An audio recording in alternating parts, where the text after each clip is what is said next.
Water treaty जो है, जिसमें हिंदुस्तान के हक का पानी है जो पाकिस्तान में बह जाता है, अब वो बूंद बूंद पानी रोक करके मैं पंजाब के, जम्मू कश्मीर के, हिंदुस्तान के किसानों के लिए वो पानी लाने के लिए कृतसंकल्प हूं। Implementation of the Indus Water Treaty. Water treaty ever signed by any two countries. Indus Water Treaty is the most one-sided. It is around the Indus Water Treaty where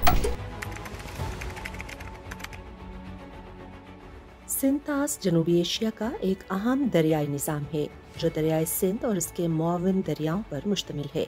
1960 में भारत और पाकिस्तान ने 6 दरियाओं के पानी के इंतज़ाम और तकसीम के लिए वर्ल्ड बैंक की मदद से सिंध मुआहदे पर दस्तखत किए थे। इस मुआहदे के तहत भारत को 3 मशरक़ी दरियाओं ब्यास, रावी और सतलुज पर मुकम्मल कंट्रोल दिया गया, जबकि पाकिस्तान को 3 मगरबी दरिया सिंध, झेलम और चनाब दे दिए गए। मुआहदे के तहत भारत को मगरबी दरियाओं के पानी के महदूद इस्तेमाल की ज़राअत और दरिया के बहाव की तामीर के लिए इजाज़त दी गई, जो डिज़ाइन की पाबंदियों से मशरूत थी।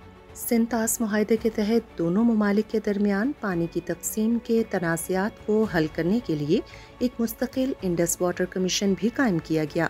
अगर कमीशन किसी तनाज़े को हल करने से कासिर रहे तो इसे दोनों हुकूमतों को भेजा जा सकता है। हुकूमती सतह पर मसला हल करने में नाकामी की सूरत में तनाज़े के हल के लिए वर्ल्ड बैंक से रुजू किया जा सकता है। इंडस वाटर ट्रीटी बेसिकली तो एक ऐसा मुआहदा है और बड़ा गैर मामूली मुआहदा है। दुनिया के तमाम मुआहदों में वाटर ट्रीटीज़ होती हैं, लेकिन ये वाटर ट्रीटी बड़े सगीर में इसलिए अहम है क्योंकि 3 दरिया वाटर शेयरिंग हमने की है। 3 दरिया एक मुल्क ने लिए हैं, 3 दरियाओं का पानी एक मुल्क ने लिया है और उसकी वजह से दोनों मुल्कों ने अपने अपने प्लान्स को उसी हिसाब से बनाया है। एग्रीकल्चर को, डेवलपमेंट को, हर उस इंडस्ट्री का ताल्लुक जिससे पानी के साथ है, वो इसी तौर से उसको डेवलपमेंट, उसका प्लान्स बने हैं। तो इन दरियाओं के पानी का आना और कंटिन्यूसली आना पाकिस्तान की मईशत, पाकिस्तान के लोग, पाकिस्तान की ज़राअत के लिए इंतहाई अहम है। मई 2014 में भारत में नरेंद्र मोदी ने इक़्तिदार संभाला। नरेंद्र मोदी के इश्ताल अंगेज रवैये के बाइस पाकिस्तान और भारत के दरमियान मसाइल में इजाफा हुआ। 27 सितंबर 2016 को मोदी का बयान खून और पानी एक साथ नहीं बह सकते एक मज़मूम इरादे की तरफ इशारा करता है। उनकी बड़ी मशहूर तकरीर है कि पानी और खून एक साथ नहीं बह सकते। तो उस वक्त हमें अंदाज़ा हो गया था कि जब ये आए थे तो ये सोचेंगे इंडस वाटर ट्रीटी के मामलात को थोड़ा ऊपर नीचे करने का। और उस वक्त एक मीटिंग भी न्यू दिल्ली में बुलाई गई और उसमें उन्होंने सुना है एजेंडा यही था। क्योंकि मुझे इसलिए याद है बिकॉज उससे अगले दिन मुझसे अखबारी नुमाइंदों ने फ़ोन करके पूछा और मेरे बयानात आए थे और मैंने ये कहा था कि ट्रीटी को नहीं मनसूख किया जा सकता बिकॉज उसका आर्टिकल 12 बड़ा वाज़ेह है और वो ये कहता है कि अगर आपने ट्रीटी में कोई तब्दीली लानी है या उसे मनसूख करना है तो फिर वो एक सेपरेट ट्रीटी दोनों मुल्क पहले साइन करेंगे, तो फिर अमेंडमेंट या उसकी मनसूखी होगी। और अगर ये नहीं होता तो फिर ट्रीटी इंटैक्ट है, वो जायज़ है, उसको मुसलसल नाफिजुल अमल रहना चाहिए। और उस वक्त फिर मेरा ख्याल है जो मैंने पढ़ा उस ज़माने में ख़बरों में वो यही था कि जो इंडिया के इंटरनेशनल लॉयर्स थे उन्होंने भी प्राइम मिनिस्टर को यही एडवाइस किया कि जी आप ये नहीं कर सकते, आप खुद अपने तौर पर एक ट्रीटी को जो बायलैटरल है उसको ख़त्म नहीं कर सकते।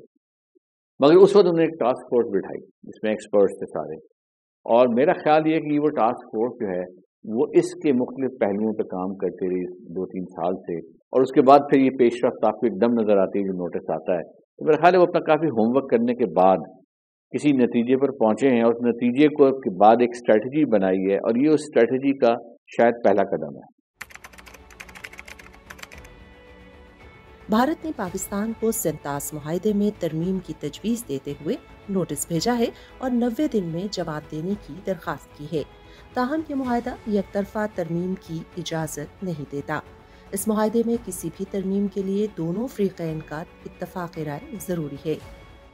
आपको नोटिस 90 दिन का देने की गुंजाइश इस तरह से नहीं है।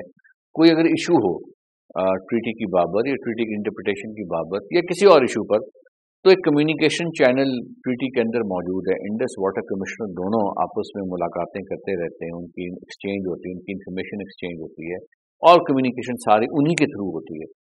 تو آپ ان کے تھرو جو بھی آپ سے کمیونیکیشن، جو بھی آپ کی کنسرنز ہیں وہ آپ کو ریز کرنے چاہیے. تو اسی لیے تو تھوڑی سی تشویش ہے. اس کی وجہ یہی ہے کہ یہ جو نوٹس ہے یہ اس جو ان کا درمیان کا کمیونیکیشن چینل ہے اس کو چھوڑ کر ٹریٹی کے باہر سے آ رہا ہے. تو اس لیے جو بات مجھے اکر کرتی ہے وہ یہ ہے کہ اس کے پیچھے ایک اسٹریٹجی ہے اور پھر آگے چل کے کسی اور طرف اس کو لے کے جانے کا ارادہ رکھتے ہیں. اس معاہدے میں کسی بھی ترمیم کے لیے دونوں فریقوں کا اتفاق رائے ضروری ہے. بھارت کی جانب سے سنتاس معاہدے پر نظر ثانی کے لیے ایک بین الوزارتی ٹاسک فورس قائم کی گئی ہے جسے معاہدے سے یک طرفہ دستبرداری کے لیے ایک مذموم اقدام کے طور پر دیکھا جا رہا ہے. معاہدے سے یک طرفہ دستبرداری کو ایک مجرمانہ خلاف ورزی تصور کیا جائے گا. سنتاس معاہدے کی خلاف ورزی کرتے ہوئے دریاؤں کے بہاؤ میں خلل ڈالنے سے دونوں ممالک کے تعلقات اور خطے میں استحکام پر منفی اثرات مرتب ہوں گے. پاکستان کی جانب سے صرف اس وقت اعتراض کیا جاتا ہے جب بھارت سنتاس معاہدے کی شقوں کی خلاف ورزی کرتا ہے. 1960 سے بھارت نے مغربی دریاؤں پر 193 چھوٹے اور درمیانے درجے کے منصوبے شروع کیے ہیں. ان میں سے 53 مکمل ہو چکے ہیں. پاکستان نے ان میں سے صرف 6 پر اعتراض اٹھایا ہے. ان میں سے 5 پروجیکٹس پر تنازعات طے پا چکے ہیں، جبکہ کشن گنگا پروجیکٹ کے معاملے پر ورلڈ بینک سے رجوع کیا گیا ہے. اس وقت 37 منصوبے زیر تعمیر ہیں، جن میں سے صرف 5 پر پاکستان نے اعتراض اٹھایا ہے. ان میں سے ریڈلے پروجیکٹ کے سلسلے میں ورلڈ بینک سے رجوع کیا گیا ہے. تاہم بھارت نے ان 103 منصوبوں کے ڈیزائن کی تفصیلات کے بارے میں محدود معلومات فراہم کی ہیں جن کی تعمیر کا وہ ارادہ رکھتا ہے. سنتاس معاہدے نے بھارت اور پاکستان کے درمیان امن و استحکام کو برقرار رکھنے میں اہم کردار ادا کیا ہے. اس معاہدے سے یک طرفہ دستبرداری سے قانون کی پاسداری کرنے والے ملک کے طور پر بھارت کی ساکھ کو شدید نقصان پہنچے گا. Our great hope is that over time that we will find a solution to the current to the current discussions and the current disagreements that will work for both parties. It is in everybody's interest, not only Pakistan and India, but it is in the world's interest that we move toward a resolution of whatever differences that exist right now. اس طرح کے انخلا کے نہ صرف دونوں ممالک کے درمیان دو طرفہ تعلقات بلکہ خطے کے لیے دوررس منفی اثرات مرتب ہوں گے. بھارت کا اپنے بڑے ہمسایہ ملک سے آنے والے گنگا اور برہما پترا جیسے بڑے دریاؤں کے پانی پر بہت زیادہ انحصار ہے. بھارت دستیاب پانی کا 48% براہ راست ان دو دریاؤں سے حاصل کرتا ہے. سنتاس معاہدے پر لاگو ہونے والے بین الاقوامی آبی قوانین کی کسی بھی خلاف ورزی کی صورت میں بھارت کا بڑا پڑوسی ملک ان دریاؤں کے پانی کا رخ موڑ سکتا ہے، جس سے بھارت کی آبی سلامتی کو سنگین خطرہ لاحق ہو سکتا ہے.